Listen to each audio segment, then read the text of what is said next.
क्या है हाइड्रोकार्बन? ऐसे कार्बनिक यौगिक जो केवल दो तत्वों कार्बन और हाइड्रोजन से मिलकर बने होते हैं। अब बात करते हैं हाइड्रोकार्बन के प्रकारों की। संतृप्त हाइड्रोकार्बन यानी कि सैचुरेटेड हाइड्रोकार्बन्स और असंतृप्त हाइड्रोकार्बन यानी कि अनसैचुरेटेड हाइड्रोकार्बन्स।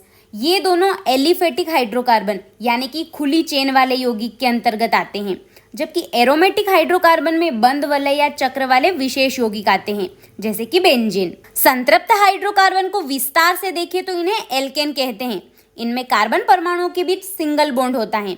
इसका मोस्ट इंपोर्टेंट एग्जाम्पल है मेथेन, जिसे मार्च गैस कहा जाता है, जिसका फॉर्मूला CH4 होता है।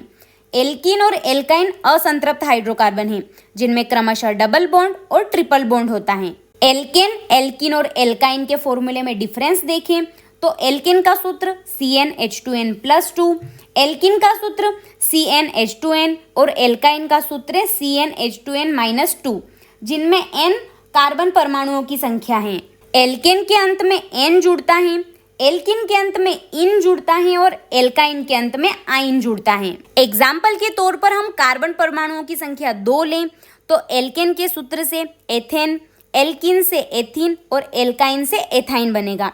वहीं कार्बन परमाणुओं की संख्या 3 लेंगे तो एल्केन से प्रोपेन, एल्कीन से प्रोपीन और एल्काइन से प्रोपाइन बनेगा। ये आप नोट कर लो। यदि किसी यौगिक में कार्बन परमाणु की संख्या 1 है तो उसका मूल शब्द होगा मेथ। कार्बन परमाणु की संख्या 2 है तो मूल शब्द एथ। कार्बन परमाणु की संख्या 3 है तो मूल शब्द प्रोप। कार्बन परमाणु की संख्या 4 है तो मूल शब्द ब्यूट। कार्बन परमाणु की संख्या 5 है तो मूल शब्द पेंट और कार्बन परमाणु की संख्या 6 है तो मूल शब्द होगा हेक्स।